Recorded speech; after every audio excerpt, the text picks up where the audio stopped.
desa yang berada di pinggiran kota terdapat seorang bidan yang berinisial S. Setiap harinya bidan S memiliki pasien yang sangat banyak. Akan tetapi kebanyakan dari mereka membayar jasa bidan tersebut tidak menggunakan dengan uang, melainkan dengan hasil kebun mereka. Karena mayoritas dari masyarakat situ merupakan petani. Itu ada bidan, kok mukanya murung banget ya, nggak kayak biasanya. Iya. Apa kita tegur aja, siapa tahu memang lagi banyak beban pikiran ya dia. Dikit singkong, dikit jagung, itu mulu bayarnya. Mana mau kaya kalau kayak gini? Kayaknya aku harus cari cara lain deh, biar banyak duit. Udah nanti aja. Pagi bidan, apa kabar Bu? Baik, mau kemana nih? Ini Bu mau beli sayur-sayuran buat makan siang. Mau makan siang. Iya, Ibu kok sedih amat Bu, lagi ada masalah ya? Cerita dong Bu sama kami. Enggak, biasalah, cuman capek aja. Soalnya banyak banget semalam yang mau ngelahirin. Jadi, ya biasalah Bu, capek dikit. Oke Bu, kalau gitu kalian bisa dulu ya. Oh iya Ibu, silakan. Mari, Bu. Mari. Kemudian seorang distributor perusahaan besar datang mengunjungi bidan tersebut. Ia menawarkan hal yang sangat menarik, yang sangat menguntungkan bagi bidan tersebut. Berantakan banget sih. Iya, permisi Bu. Iya, boleh masuk? Permisi Bu. Iya, mari masuk dulu Bu. Iya, terima kasih. Ada apa nih Bu? Tumben dateng. Bagaimana Bu, mau nggak terima tawaran dari saya? Untungnya gede loh Bu. Yang kemarin ya Bu? Iya. Gimana ya? Itu kan saya juga masih agak ragu Bu, karena itu kan ya perbuatan yang di luar kendali bidan ya, bukan tanggung jawab bidan. Jadi saya masih bingung Bu. Ya ampun Bu, yang tidak memperbolehkan ibu itu siapa lah Bu? Lagian juga kan warga di sini tidak tahu kalau itu tidak baik untuk kesehatan. Ibu bilang saja sama warga di sini kalau itu baik untuk kesehatan. Lagi pula nanti ibu dapat bonus loh Bu. Gimana ya? Aku jadi ragu deh. Tapi nanti aja ya, nanti aku kabarin deh gimana ke depannya. Oke, saya tunggu kabar dari ibu. Makasih ya Bu. Yaudah, mari saya antar Bu. Ya, baik.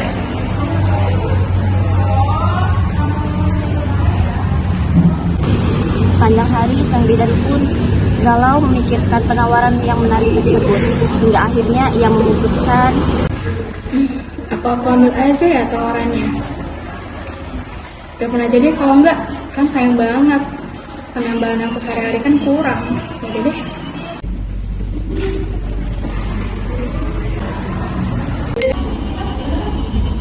Iya, halo. Halo Bu, maaf ya saya nelpon Ibu pagi-pagi banget karena ya saya baru kepikiran yang tadi sih Bu. Ah, gak apa-apa Jeng, biasa aja. Oh, pasti ini masalah bisnis yang kemarin ya? Jadi gini Bu, saya udah ada pikiran deh, nanti kayaknya saya mau ngasih paketan gitu ke pasien-pasiennya nanti. Jadi kesannya susu formula ini bisa nambahin ASI gitu sama ibu-ibu yang baru ngelahirin. Jadi dengan cara itu mereka pasti mau Bu untuk membeli susu formula kita. Wah, ibu bidan ini pintar sekali. Memang menantu idaman. kemudian ibu bidan melancarkan aksinya. Bidan makasih ya atas pelayanannya. Saya akan beristirahat secukup mungkin seperti yang Ibu bilang. Iya. Tapi jangan lupa ya susunya dikasih terus. Soalnya itu kualitasnya bagus banget. Mungkin nanti kalau habis datang lagi aja ke saya, bikin ke saya aja. Ya Bu. Kalau gitu saya pamit ya Bu. Terima kasih. Ya, mari Bu. Bidan S terus menjalankan bisnisnya tersebut karena keuntungan yang ia dapatkan sangat besar. Hingga akhirnya ia pun selalu mempromosikan bahkan menjual susu formula tersebut. Permisi, assalamualaikum. Iya, masuk. Duduk Bu. Kamu ada apa ya? Ibu susu formula yang kemarin masih ada. Oh, makasih dong Bu. Gimana pekerjaannya? Lancar? Alhamdulillah Ibu, berkat saran Ibu, saya jadi nggak takut meninggalin anak saya di rumah. Bagus Ibu. Jadi ini mau beli kan Bu? Nanti saya ambil dulu ya Bu ya. Ya.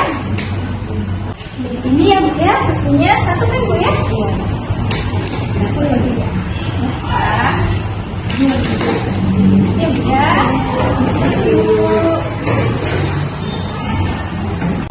Hingga pada suatu hari, seorang ibu bersalin menolak susu formula, akan tetapi sang bidan tetap memaksa ibu tersebut dan mengatakan bahwa resep persalinannya itu merupakan susu formula dan juga pembalut. Bu bidan, saya kan hanya ingin memberikan ASI pada anak saya. Gimana kalau susu formulanya itu nggak usah, biar biayanya juga nggak terlalu mahal. Ya Bu, jadi Ibu harus tetap membayar paket dari persalinan ini karena kan itu sudah sepaket dengan susu formula dan juga dalam persalinan ini tadi. Tapi saya cukup memberikan ASI saja Bu, gimana jadinya? Nggak bisa begitu Bu, soalnya di sini itu semuanya udah dipaketin. Jadi susu formula itu sepaket sama pembalut Niva sama dalam persalinan juga itu sudah satu paket Bu. Jadi kalau misalnya Ibu membayar itu Ibu harus membayar satu paket itu Bu. Emangnya apa sih Bu manfaat susu formula itu? Untuk manfaatnya itu sangat banyak Bu, ini juga bisa untuk menambahkan dari ASI tersebut dan edukasi, dan juga itu juga sangat bergizi banget tuh, banyak sekali manfaat yang dirasakan dari susu formula tersebut. Jadi nggak ada ruginya kalau kita pakai susu formula. Ya udah kalau gitu saya bayar sesuai paketnya. Sudah pulang dari bidan PMD. Pak, Bu bidan itu gimana sih? Sejak kapan ada paket persalinan yang plus susu formula gitu? Udah mahal, maksa lagi. Dia nggak tahu kondisi finansial kita. Mungkin Bu Bidan kemarin itu lupa ngasih tahu Ibu. Enggak Pak, Ibu nggak lupa. Memang sebelumnya bidan itu nggak ngasih informasi tentang paket persalinan yang ada susu formula itu.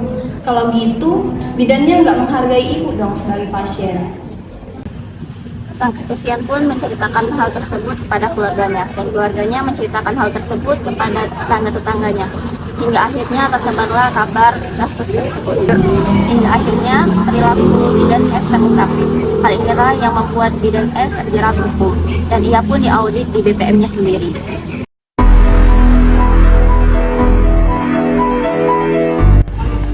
Apa benar dengan Ibu Sisil? Ini tuh saya sendiri Bisa lihat SPP-nya? ada, bener ya? Ada apa ini? Apa Anda tahu perbuatan Anda itu melakukan gimana ya Bu? Saya nggak tahu kalau menurut saya itu dilarang.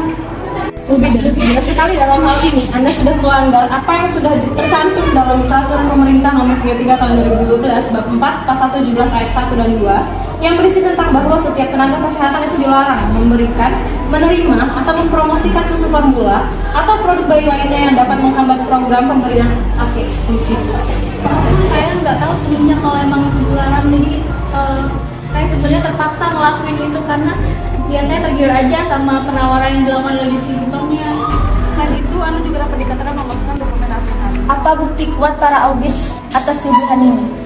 Ini saya punya saksi Bu. Silakan Ibu ceritakan kepada kami semua tentang apa yang Ibu alami pada saat bersalin di Bidan S. Iya Bu, waktu saya melahirkan di Bidan S dan saya sudah diperkenankan untuk pulang, saya diharuskan untuk membayar persalinan yang di dalamnya terdapat paket susu formula. Saya sudah menolaknya, tetapi Bidan Sisil tetap mengharuskan saya untuk membayar paket tersebut. Benar apa yang dikatakan saksi, selain memberi susu formula, bidan juga terbukti tidak melaksanakan standar praktek kebidanan yang pada standar 5, yaitu tindakan bidan harus melaksanakan tindakan yang sesuai kebutuhan klien dan harus tetapi tetap memperhatikan hak klien, dan pada Undang-Undang Nomor 8 Tahun 1999 tentang perlindungan konsumen. Sebagai konsumen dalam pelayanan kesehatan, pasien harus dikategorikan sebagai konsumen akhir karena bukan produksi, dan ini telah merubah paradigma yang mengatakan pelayanan untuk kesehatan adalah sosial. Baiklah, maka jelas di sini saya nyatakan bahwa Bidan Sisil terbukti bersalah dan melanggar hukum. Hingga akhirnya perilaku bidan S terungkap. Hal inilah yang membuat bidan S terjerat hukum, dan ia pun diaudit di BPM-nya sendiri.